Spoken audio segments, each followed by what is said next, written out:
What is going on, guys? Today we have a really cool story time where I talk about some of the coolest card picks up, my biggest returns, and some of the best cards I have ever pulled or bought in my entire life.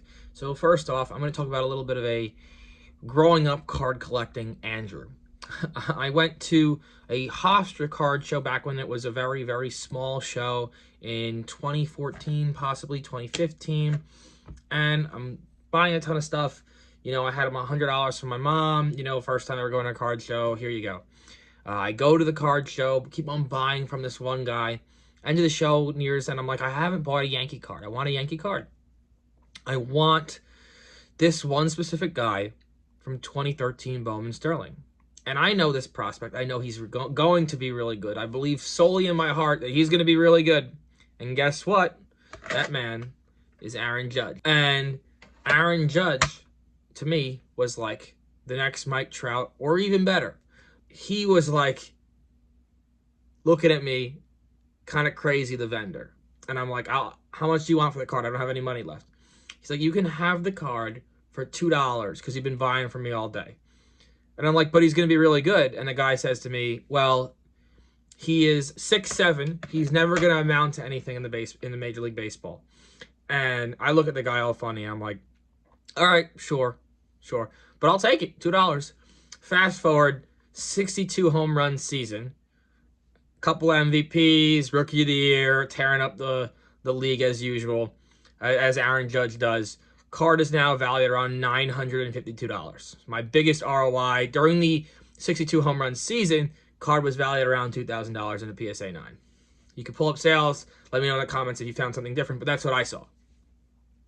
Next, we have Chris Paddack.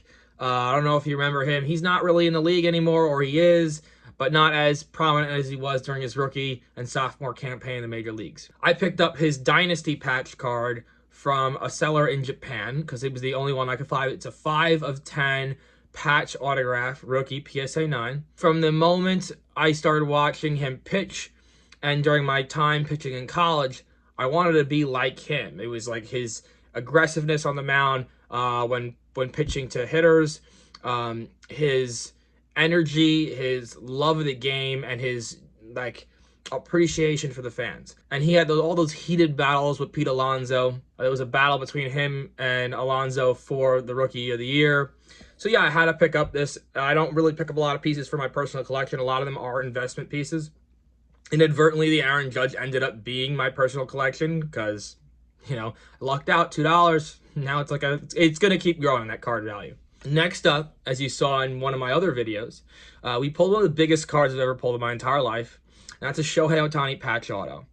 I go to D'Angelo Sports, Belmore, New York, Wantagh, actually. Wantagh. And I go in after school, and I'm like, you know what? Tough day today. I'm going to treat myself to a box. I don't often do this. I'm like, you know what? There's Topps Inception. I could possibly pull a Shohei Ohtani vet patch auto. That would be sick to own. I've sold my Ohtani before. Really didn't want to, sell it, but I had to. And I'd like to replace it without having to buy it, of course. Because if you're spending $1,800 on an Ohtani, it's kind of crazy. Bring them home. I rip it as you record. And I'm in utter shock that I just pulled one of the biggest cards in my collection ever. And that Shohei Ohtani now is worth $11.75 raw. Hasn't sold graded in a long time, to my knowledge. I'm going to say that it, hasn't been sold graded in a public eye, maybe at a show, but we're not able to record those sales. Next up, I'm getting into card collecting.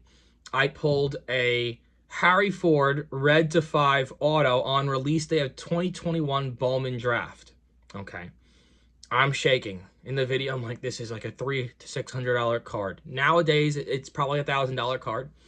But at the time, I just throw it on eBay. I put it at $4,000 because, I'm new to card collecting.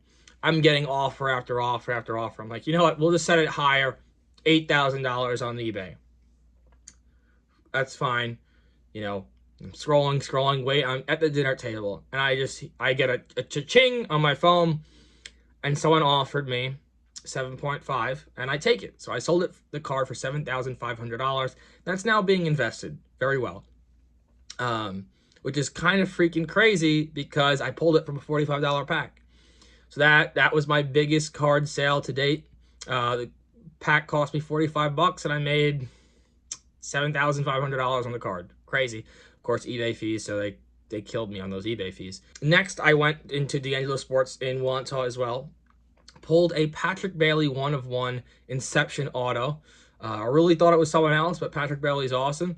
And he recently had a 3-homer game, or just he had a walk-off home run or something for the Giants. And it sold on eBay for 800 bucks. I had it listed at 1,000, just like sitting there. I didn't know I still had it listed, but that same day I just threw it up there, and I'm like, all right, we'll hope and see. 3 days later, sold for $800. Nice little investment piece there as well. So guys, let me know in the comment section below if you enjoy content like this. I'm going to be making story times like this where I talk about cards, and my editor Peter will throw up graphics and stuff. So it's more of a casual video, more of a listen in the background of whatever work you're doing. So I hope you guys have a great day, and we'll see y'all in the next one. Peace.